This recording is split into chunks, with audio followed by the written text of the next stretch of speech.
Welcome back to the Skits and Giggles podcast. I'm Pascal, and I'm joined by my co-host Bryson. How is it going tonight, buddy? Righteous, Pascal. How about you? Oh, not too bad. Really looking forward to catching up with Anna tonight. How is it going, Anna? Pascal, that is none of your business. Today, I'm going to be taking over the questions. What? For those of you who don't know me, my name is Anna Newkirk, and I am a professional podcaster. Today, I have the honor of interviewing these two men, Pascal and Bryson, from the Skits and Giggles podcast. My first question goes to Pascal. So, picture this. You have to fight a male pro downhill racer to the death, no weapons allowed. Who are you fighting? Oh, wow. I guess right now, a good shot is still Jackson Goldstone because he's pretty tiny. And I'm in winter weight. So I have some heft compared to him. So I'm going to go with Jackson Goldstone. Although tough one because you don't want to take the golden boy away from the sport. Sorry, Jackson, but then go for Laurie. You'd go for Laurie, Bryson? No, that would be his alternative if you didn't want to take out Jackson. I mean, honestly, I think Nina could be either one of them in a death match. Oh, easy. She got the reach.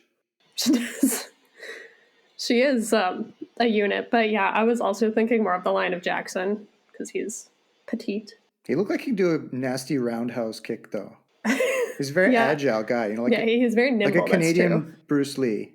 Exactly. I mean, if you see him riding his bike, it's just poetry. I wonder if you ever catch him because he's just skipping everywhere and super light, nimble, all over the place. And I'm just gonna be 6 foot something me and slow and not very agile and old and creaking.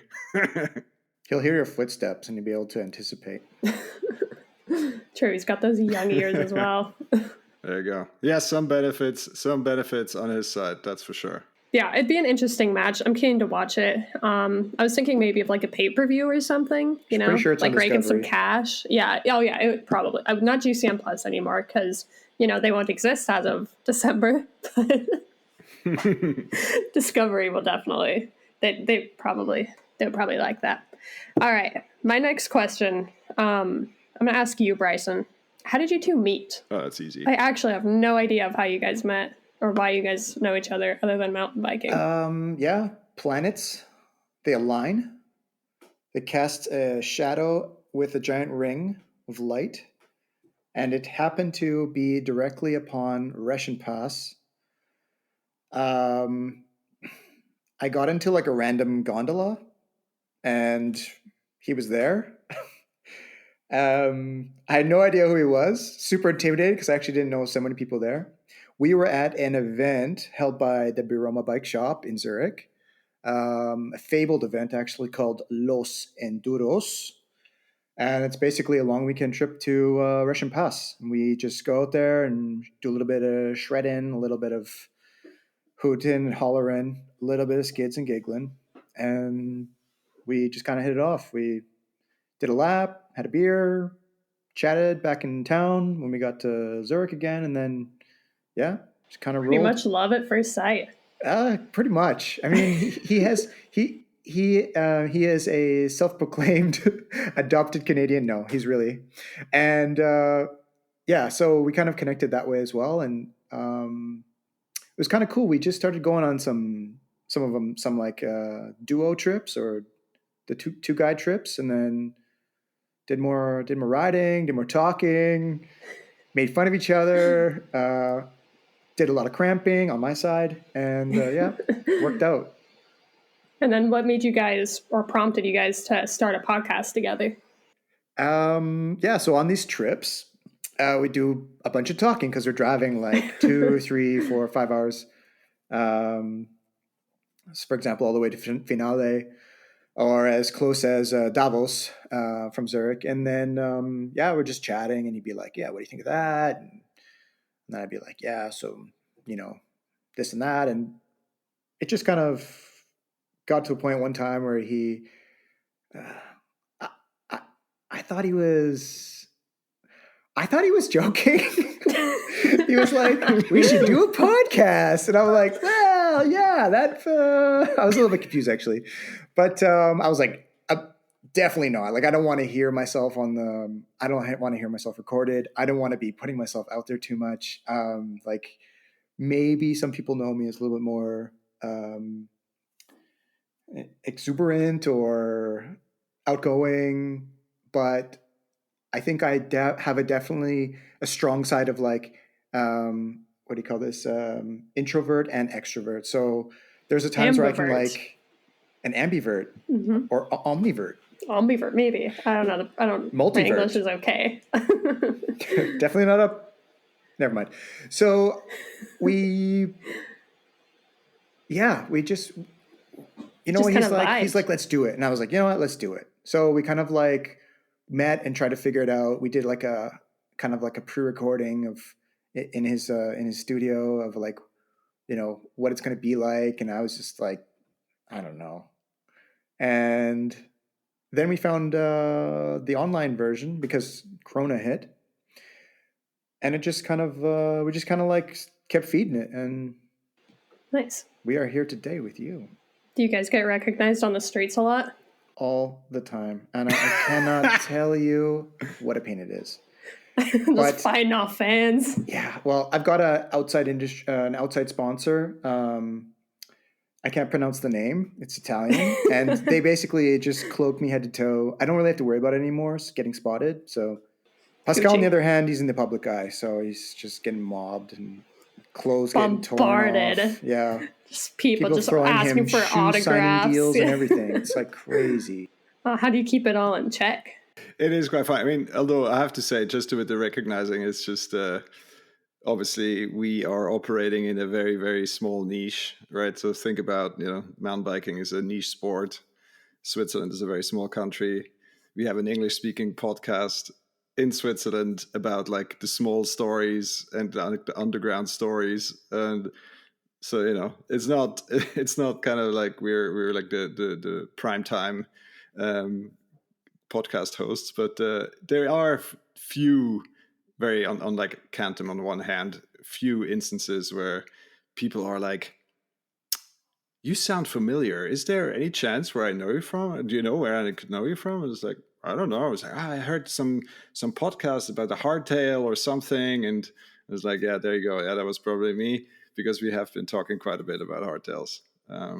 So yeah, that is really the only few times, but yeah, it's usually at some mountain bike related event or something similar. So No, that's pretty cool though. Like, and I think it's cool what you guys do with the podcast.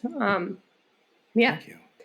Pascal, thank you. if you could change anything on your podcast journey, what would you change, or is there anything that you would change starting earlier? Well, I mean, there are many, many, many, many, many learnings along the way. I mean, obviously, we've been going for 3 years now, and we've been trying many things, changing a few things here and there. There is something special about in-person recordings, so that is definitely something I'm kind of, is there a way where we can kind of create a bridge between the online world where we were kind of, let's say in air quotes, born in the crisis, and like doing in-person recordings. On the other hand, I have to say, with the online version that we are also using right now, we're much more flexible. We can pretty much have people from all over the world. The cost to travel is pretty minimal, so it's kind of a balance between having ease of access and you can just sit down whenever you want and record something, and having that special vibe of an in-person recording. We did a video podcast last week. There was a question of kind of why are we not doing video.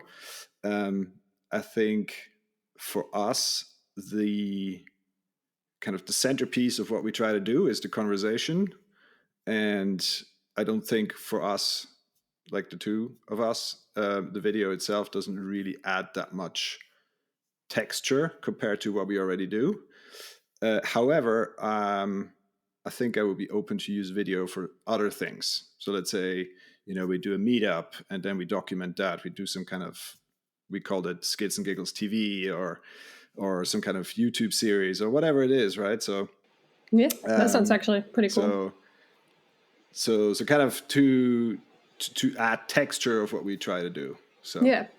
So I guess to summarize, I mean, would I have changed anything? Not really. I mean, we're still trying to figure it out, right? So we're open to trying out new stuff and trying to format and what works, what doesn't work, because we're still pretty much a shot in the dark, really, and we're seeing what sticks and what people like, and generally it is the conversations, it is the important topics that get people's interest and that people are really engaged. And that's, if there's one metric that we look at, it's if people are listening and how much they're listening to, and everything else doesn't really matter. So like the absolute number of listeners doesn't really matter to me. It's like, I'd much rather have 100 listeners and they listen to 100% of the episode rather than 10,000 listeners and they only listen to listen two episodes. to like 1%. Yeah. Well, you know what they say, the destination is the journey. No. Yeah, something like that. I don't really know. What's next for Skids and Giggles, and how much keto is allowed? That is a fan question. I don't understand the keto part, but maybe you guys can explain. Well, keto has been a very central element of many adventures with our friends. There's one particular friend of ours. He's slightly on the heavier side. He's also a unit, so he's going on 2 meters, significantly over 100 kilos. So his base metabolic rate, as we'd like to joke, is about 25,000 calories in a day. So he always threatens to go ketogenic because he's not eating enough, and he's always struggling to eat enough and not fall behind and all these kind of things. So with that background information about the keto, I guess we have to do something with eating and bringing people together and sharing a meal to avoid going ketogenic. What do you think, Bryson? I know another old saying: eat pasta, ride faster. So does that mean no keto is allowed? Yeah, we're generally a no keto. No There's keto always zone. room for Okay. keto, Good to like know. Jello, but yeah, I mean, let's look on that. Let's err on the performance side, keeping our friends healthy and fit, smiling. I support that. I agree with that. Yeah. I think that's a good statement. Bryson, what's your secret sabotage skill?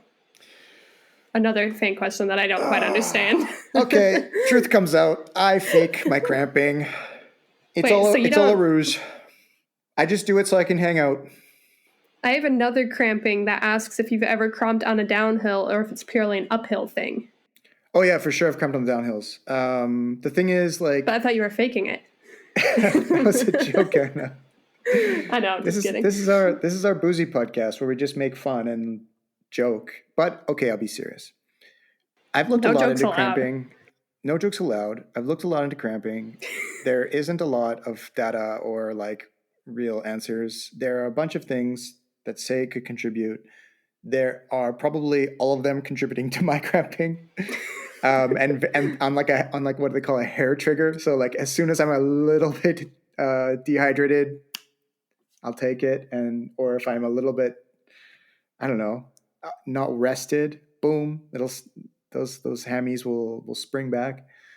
But yeah, I've cramped on a downhill for sure. The thing is, like, let's say you're riding, you're doing like big descent days, like Pascal and I have done this. We're riding Davos and we're trying to do like kind of like a bond tour. Where we just kind of catch every bond, do small pedals up, and then hit more descents. Trying to maximize our day, optimize the whole timing aspect with the trains, and yeah, you kind of run right to the edge, and you might have started to cramp on the way up, maybe, and then as soon as you dive in, it's like other muscles are being worked, yes, but like overall fatigue is also there. So the thing is, when you cramp on the downhill, as long as it's not your hands, you're kind of okay because you can like kind of shift your body or kind of like tweak, like your hips or whatever, just to like realign yourself to like kind of pull your muscles just in a way that they're not going to like fully cramp. And I think that's actually my superpower is like, I'm like sometimes really on the verge of complete meltdown cramp, but I can like just hold on until we get to the bottom and then I lie down and that's where the cameras come out. So, what advice would you give to other crampers? Yeah, it's kind of a simple formula that's not easy to execute. Get a lot of rest.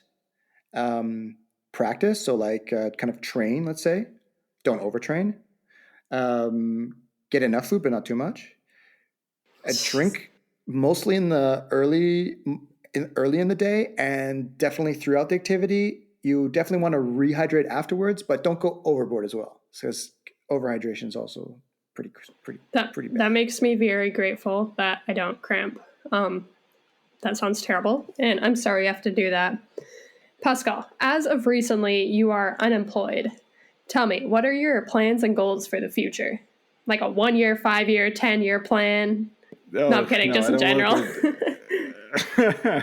No, I don't work with concrete timelines. Yes, I did indeed quit my job. The main priority number one, is to be around more at home to support my wife in her career and be here for the kids. They're already a bit older, so they don't need quite as much support, and I have maybe 2 or 3 years left where they still think I'm a cool guy. So I'm going to enjoy those 2, 3 years. And with the time that's left, I'm trying to make sense out of my life and bikes. And as some of the listeners know, I've recently completed the coursework for the Swiss Cycling Guide. So that means instructing and guiding.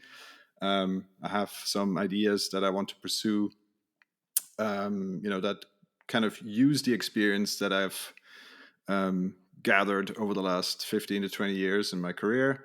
And yeah, we'll see what happens. I generally believe if you keep following your dream, keep following your passion, and be the best version that you can be, then something good will come of it. And yeah, I'm pretty excited to keep going. Actually, That sounds pretty exciting. Like, I'm genuinely excited for you. It sounds pretty cool. Maybe a little bit more fun than banking, even if you are a doctor banker. Dr. Banker. Yes, sir, Dr. Banker. Dr. Banker Pensa. There you go. All right, I'm going to do a very unsmooth segue into a little game I want to play with you guys. The rules are pretty simple. It's a who knows who better kind of game.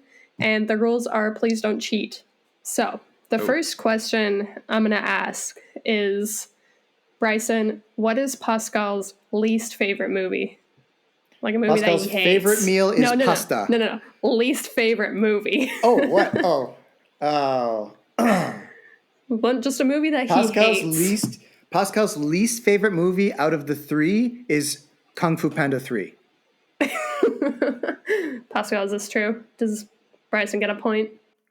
No, it's actually number 2. That's right. I thought that was the low point Right. in a very epic trilogy. Yeah, they did come because back. I think the message of the third one is much better than the second. How could I get that wrong? Really like the first one too. Well, damn. Okay, Pascal, what's Bryson's least favorite movie? Doesn't have to be a Kung Fu Panda. It can be any movie. With Bryson is going to be very difficult because he's quite easy to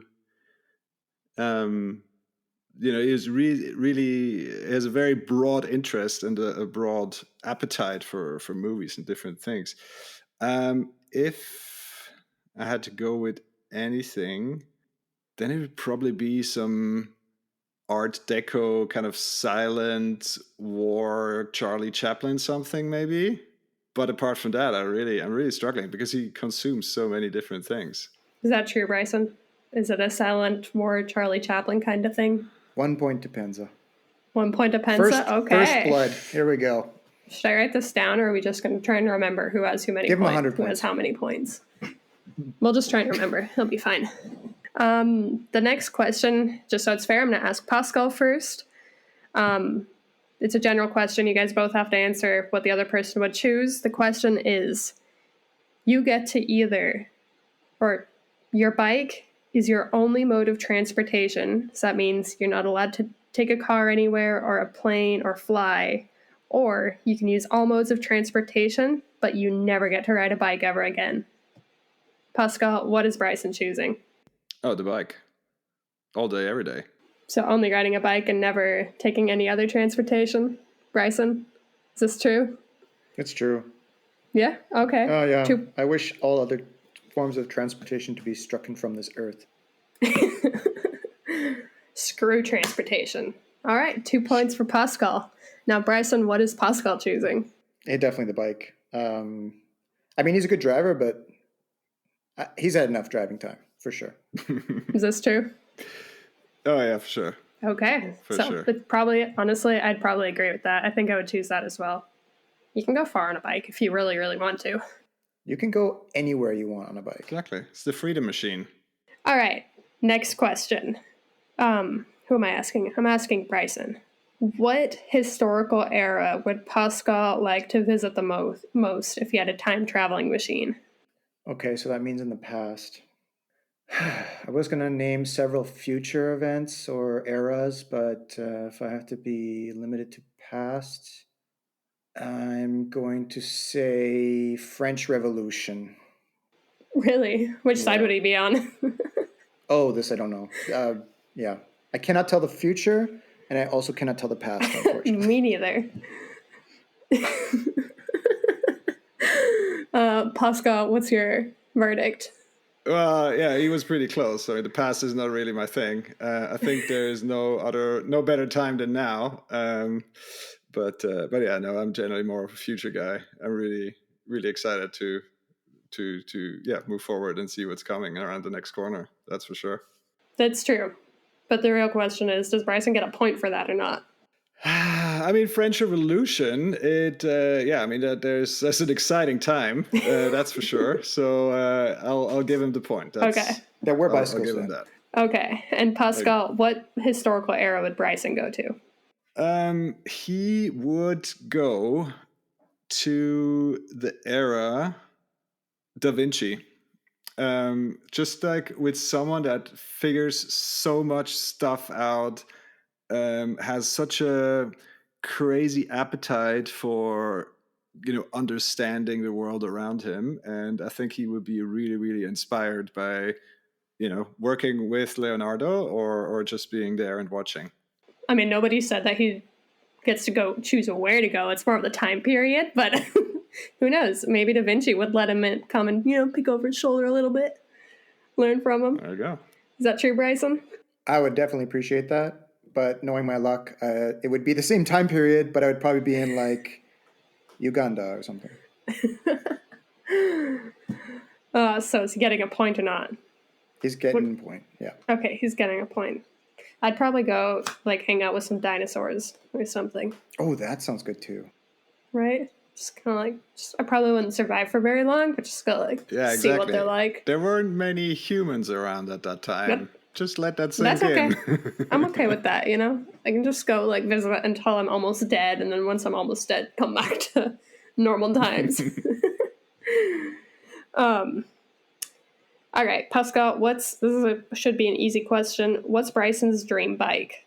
Oh, dang. Who thinks of these questions? Amazing. What the heck? Something that just really is too complicated for what it is. It's making people angry. It probably doesn't make a lot of sense, but it rides like a dream. Contra.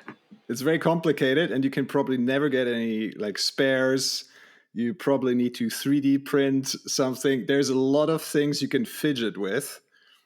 A lot of micro adjustments, maybe the head angle by 0.1 degree. In between 2 degrees, you have 0.1 degree adjustments, so you can really get into the fine detail of the setup. Doesn't the Uno downhill bike have 100 different adjustment options or something like that? Oh, yeah. But something that's a lot more, it's almost a bit too simple. We need something really, really, really complicated. We need to crank it up to the max. 11, actually. To 11? Well, that's pretty cranked up. That's insane. Full crank. Bryson, do you agree? Yeah. That would be really cool. But I'm gonna have to go with the simplest bike possible, just because they say never meet your heroes, and I think it goes the same of never truly achieve your dreams, because then what do you Achieve your do, right? dreams. Here, that kid's never achieve your dreams. So is that your answer? Just something, the simplest bike ever? Just say Let's say, Contra. yeah, let's say it like this. It could be a Contra. It could be the most craziest bike I can dream up of, as long as I can ride it. If it's the if it's this bike that is like in perpetual like tinkering that I can't actually ride, then I'm not having it. Okay. Yeah. So you don't get a point, Pascal. And what's Pascal's dream bike? I think Pascal's dream bike would be like an extension of himself. You wouldn't like look at the bike and be like, "Oh, that's a mountain bike." You would look at the bike and be like, "That is something that is part of Pascal, and while it is a separate entity and has its own separate molecules, it is like the true enabler of mountain dominance."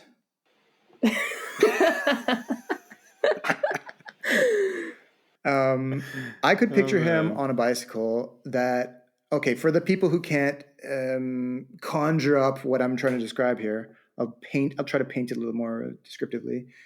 It's kind of like the super bike that you always read about in the magazines, but never is. But it actually is the super bike. So, like when Yeti came out with like Switch Infinity and was like, oh my God, it's SB, super bike.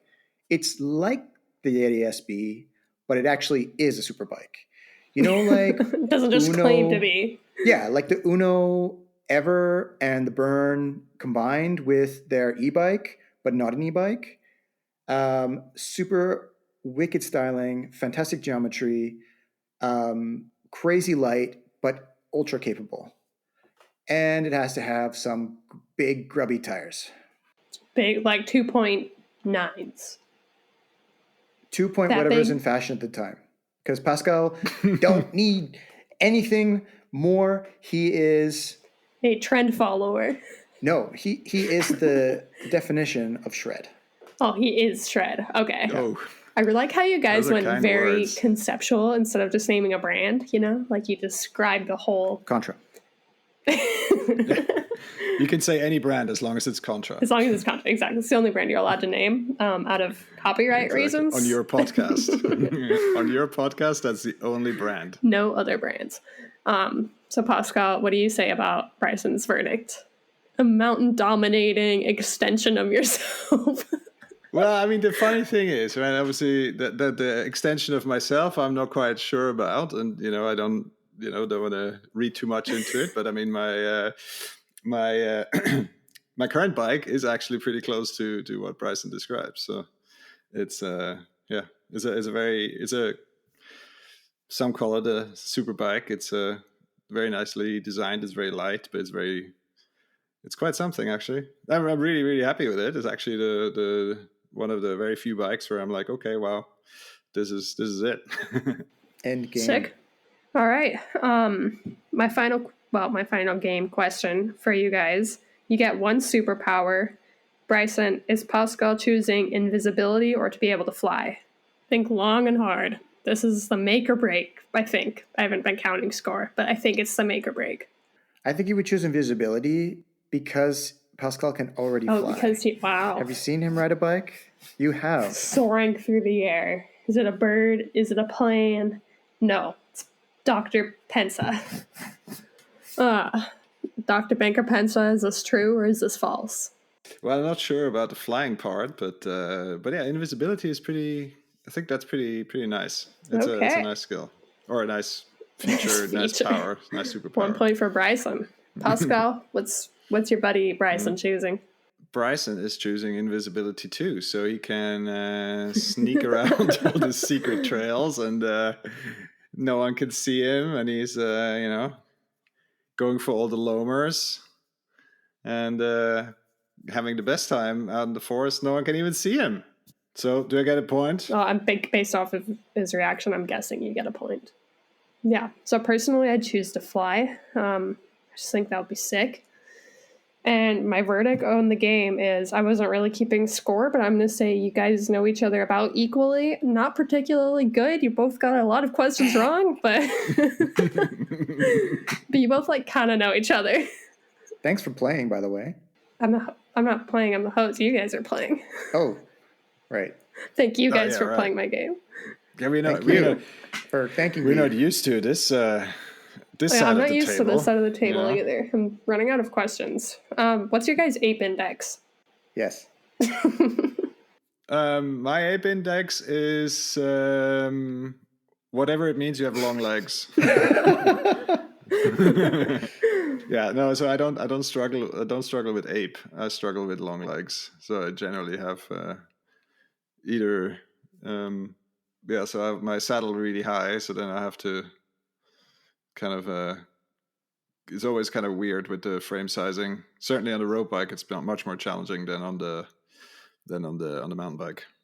For those that don't know what ape index is like the ratio between your arms and the rest of And your your body, body right? height. Something I have along those lines. ridiculously long arms. Yeah. Just random fact. They're like a much my There we have it. wingspan is bigger than my height by like 4 centimeters or something. Oh wow. All right. I'll make this my final question. Are there any changes you guys hope to see in the sport of mountain biking anytime soon? Could be any discipline, downhill, cross country, enduro, whatever. We'll have Bryson go first. I wish for mountain biking to further diversify and also be more inclusive. And I want it to be like, I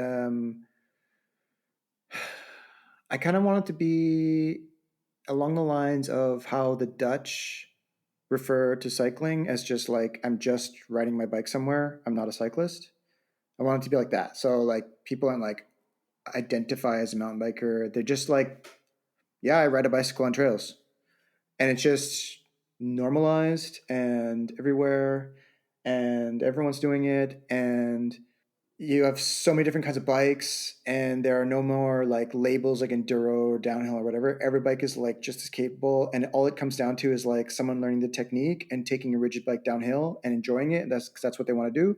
Or a dude who wants to ride around, or a chick, okay, man or woman, on like an 8-inch downhill bike, like cruising around the city because like they just want to ride a downhill bike around. Nice. I mean, not exactly like that because it's much more like diversified. So you think it like looks like a downhill bike, but it's just, I don't know. I don't actually know what it is. Like there's no label. I like that. But my simple brain will I like that. It's a good answer. conceptualize it that way. Yeah. Thank you. How about you, Pascal? Yeah, I mean there's many things that we can do better as a sport. I wholeheartedly agree with what Bryce has said about making the sport more inclusive. And on the one hand, right, so I don't think we need to be, I mean, just thinking about the sport of mountain biking, I don't think we need to be another road cycling, for example, with all their secret handshakes and etiquettes and cliques and this and that. But the other notion I really, really like that Bryson said is that we want sport to come to a spot where, yeah, it's normal to ride your bike. It's normal to ride your mountain bike. You don't need to explain yourself. You don't need to have the discussion every single time what you're doing in the forest when you ride your bike on a trail or on even a forest road or whatever. Because that would mean we have,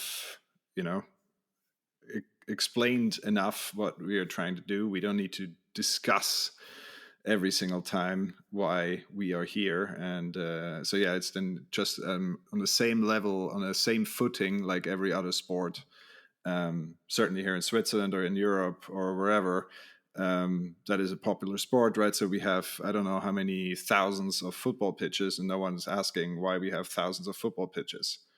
But we have to explain why we need another mountain bike trail every single time. And we start all over again every single time. so there needs to there needs to have there needs to be a lot more dialogue to kind of bring us to that space. And I'm really happy to see the things that are happening here locally in Zurich. I mean, obviously Zurich Trails is doing some really good work at the minute, and it's good to see that those efforts are paying off. As a super fan of the sport in terms of racing, of course I have to say that I hope that somehow the sport of mountain biking can fight the urge to become another Formula One, or another Supercross, or another AMA Pro Motocross, or whatever it is, because what kind of excites us as riders and people that want to show up every once in a while to a race is that we can line up at the same start line as everyone else, as all of our heroes, let's say. We have the same chance, that same magical moment on the hill when we can win the race. And what's happening right now is not exactly the spirit of the grassroots sport that it once was. And I hope we can preserve some of that spirit even when we move to further commercialization, which is obviously what's happening in the world, different shades of World Cup at the moment. And please take Enduro out of it again. It doesn't make any sense. Oh, yeah. Poor Enduro is just getting the back burner of everything right now. But, it is what it is. Not much we can do about it right now. But, yeah, thank you guys for answering my slightly chaotic questions. I enjoyed asking you these questions. Thanks for joining my podcast. Don't forget to like and subscribe. Wait, Anna, don't go. I have a question for you. It's burning a hole deep down. Where did it all begin? What was that point where you decided to take over our podcast, flip the tables, be the boss woman, and ask the questions? Why? Actually, it started when this podcast was born. First day I heard it, I was like, someday I'm going to be asking the questions. I don't know why, and I don't know what, and I don't know how or when or where, but I will ask some questions. Actually, no, I'm just kidding. The idea just randomly popped into my head when I was talking to Pascal the other day. I was like, it'd be fun if I asked you the questions. Because you guys never you guys are always the one asking the questions. You're always the interviewers, but I think it's a very different experience, and you get to talk about very different things being asked the questions than you do being the person asking the questions. And I thought it would be fun if your guys, loyal listeners, learned some more about you guys and not just other people. Well, I will say, I do appreciate you doing this. In comparison to the last time someone sat me down and asked me questions, I feel a lot more calm and composed. But to be fair, the last time was in front of a camera, so I was like very anxious and almost like what do you call this? Like fight or flight was setting in. But I managed to hold it together. Pascal by my side, of course, so that was good. Was he holding your hand? No, but we shared a mic, so we could we had like a... All right, so I'm going to have to do a U-turn because I forgot to ask one question. No, we have to add a correction because you definitely did not have the idea to ask the questions listening to our podcast because you never listened to our podcast. That's not true. I have listened to some episodes. Yeah, I have. Oh, really? Yeah, but That's no, it's new. not. I listened to them a long time ago. No, it wasn't any of my episodes because I hate listening to my own voice. Even the episodes I did when you send them for me to go over, I'm just like, yeah, I don't want to hear myself. So I'm sure it's great. But I have listened to other episodes. I'm generally not a big podcast listener, and so much of my life honored. already evolves around or involves bikes, that when I'm listening to something, generally I don't want it to be bike related, but I have listened to some episodes and they were very nice. Thank you. Thank you. What are you listening to when you don't listen What to kind bike of podcasts? Or I'm curious because I'm also like dipping in and out of biking, and so I listen to a lot of other things. So what are your favorites outside of bike stuff? So I listened to a podcast recently about witches, just because I randomly remembered that witches used to exist in Europe and they used to be like thrown into the Rhine. So I listened to a podcast from the BBC about witches. There's another really funny podcast that it's going to sound really weird, but it's called My Dad Wrote a Porno, and it's hilarious. It's I have to look it up. It's so funny. It's as the title says, it's this guy whose dad wrote a book reading porn. I don't know the right terminology, and he reads it with a few of his friends, and it is hysterical. It is so funny. Okay, I must listen to it. Anyways, one question I forgot to ask you guys, or forgot to ask Pascal.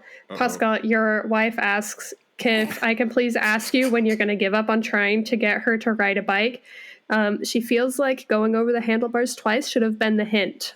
Well, we do have a dog now, so the topic of riding a bike, all of us together, has kind of gone out the window.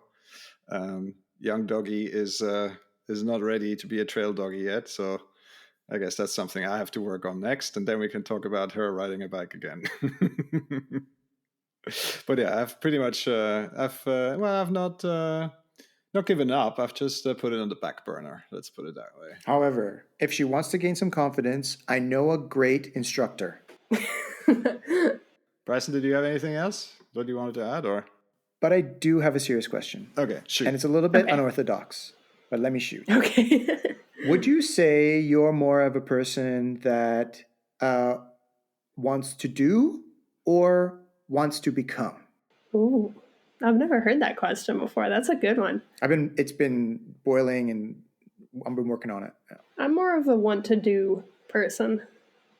I don't really care much of becoming anything. I think that's all that, I don't know, it's just titles and labels and stuff. Is becoming something. You become a title, you become a this or a that, a podcaster, or you become an actor. But those are all just labels. And I think actually doing things is, you're getting stuff done. You make things, you create, you do things.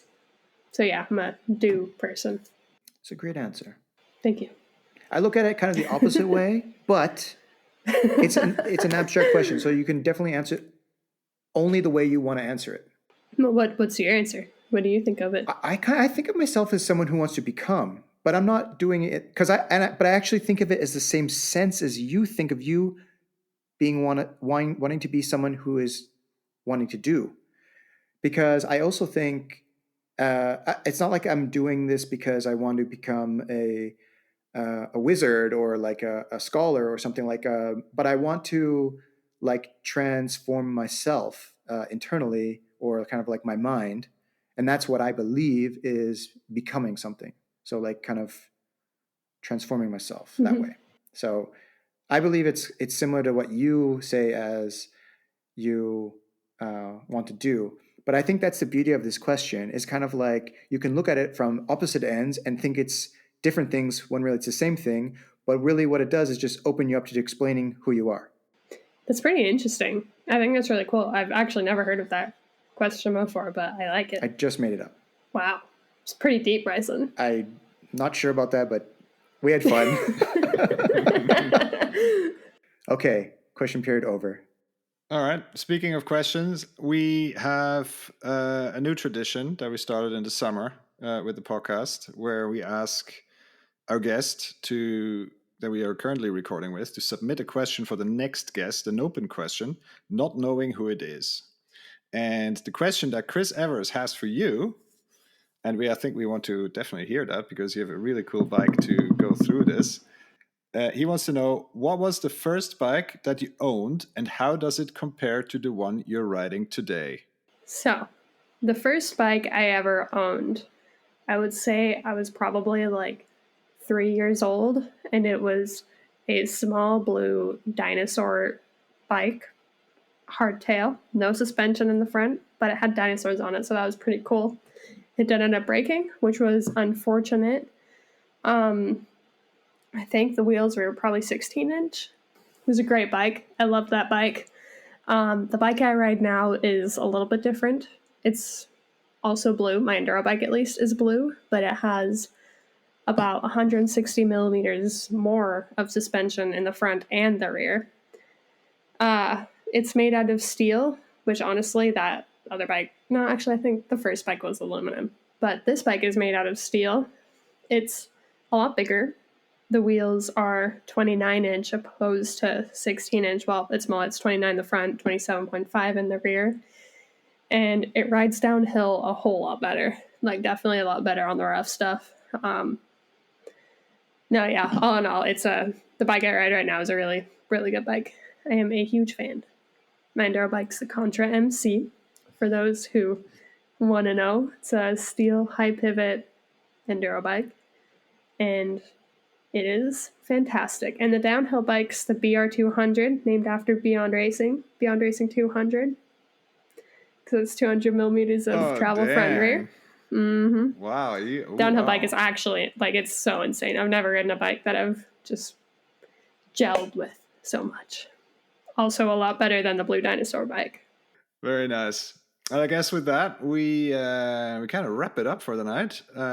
We put all the links to all the things in the show description for this one, and you can find it there. The links to Anna's profile, all the previous episodes, our website, all these kind of fun things. And with that, we say thank you, Anna, for turning the tables on us. That was a lot of fun. Oh, how the turntables. And catch up soon. Yeah, thank you so much for having me. I really enjoyed doing this, and have a great night. Adios, Anna. Thanks for listening. We really hope you enjoyed this episode. Why don't you let us know what you think? We really like to hear from our listeners. To find out how to get in touch with us, follow the links to our website in the description or find us on Instagram under @skitsandgiggles. Until next time, Skigglers.